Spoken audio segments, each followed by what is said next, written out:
Jean-Luc Lemoine, tous les jours vous intéressez à un programme pour nous, c'est votre session de rattrapage. And today, my sweet little duck, I don't know what you're going to talk, but I am already salivating. Oh, I'm so glad to speak in English with you, dear Philippe, because comme ça, we can speak tranquille. Without Anissa nous comprenne. I think she speaks English like a Spanish cow. Oui, comme une vache espagnole. Oui, j'ai compris. Elle a dû apprendre l'anglais au Jean-Pierre Raffarin Institute. Ouais, parce que tu sens quand même qu'elle fait genre que tout va bien, comme quand on parlait du film qui a fait tous les Oscars cette année. Et ce film dont on parle, c'est Everything Everywhere All at Once, qui a eu 7... Voilà. Il faut laisser Lisa Azuelos parler anglais. Oh oui, il vaut mieux surtout partir sur des titres plus simples. Hein. Alors, je vous cache pas que j'étais inquiet quand on a demandé à Anissa d'annoncer la chanson Three Little Birds de Bob Marley.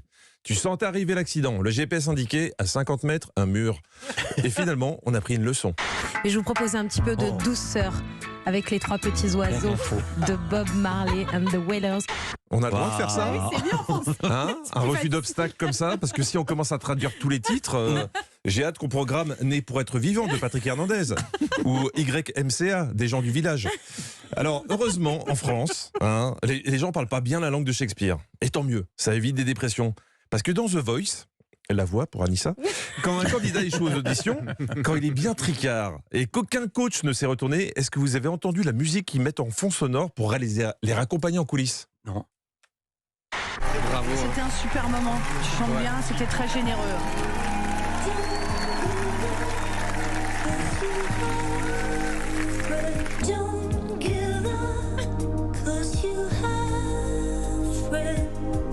N'abandonne pas car tu as des amis.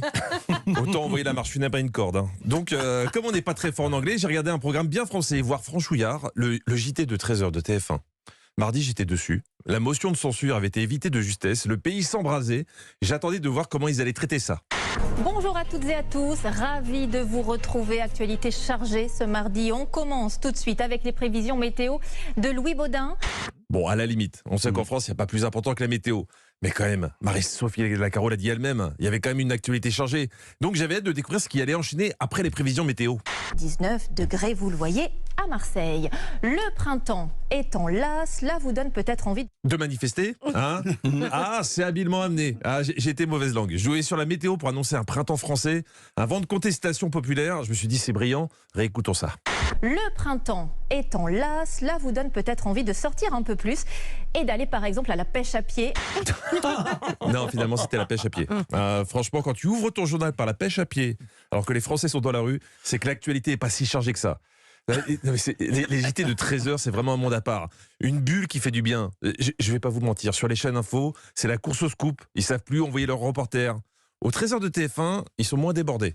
Et on arrive au reportage inattendu de ce journal quand on vient à votre rencontre en lançant une fléchette sur notre carte de France. Nos journalistes ne savent pas où ils vont se rendre, ni ce que vous allez leur raconter ou leur montrer. Pardon, mais ça, c'est pas un reportage, c'est un week-end. Hein. Donc là, t'as une équipe de journalistes qui débarquent dans un village de Savoie. T'as l'impression qu'ils font rendez-vous en terre inconnue. Dans une ruelle du village, nous sommes attirés par l'odeur. Ah, ça, c'est les gens dans les petits villages, ils se lavent pas. Donc après, évidemment, ça sent fort. Hein. Moi, j'étais impatient. Mais non, c'était pas ça. Mais moi, j'étais impatient de savoir ce que les journalistes allaient bien pouvoir apprendre auprès des locaux. Et ben, ils ont été boire un coup avec une dame. Et ils ont eu de la chance. Parce que, je vous le rappelle, c'est le hasard tout ça, mais elle avait une histoire palpitante à raconter. Pour faire sécher mes chaussures, qu'est-ce que j'ai fait? J'ai mis mes chaussures dans le four. Non.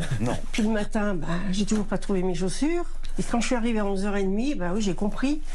Les chaussures, elles avaient grillé dans le four. Merci à tous pour votre accueil.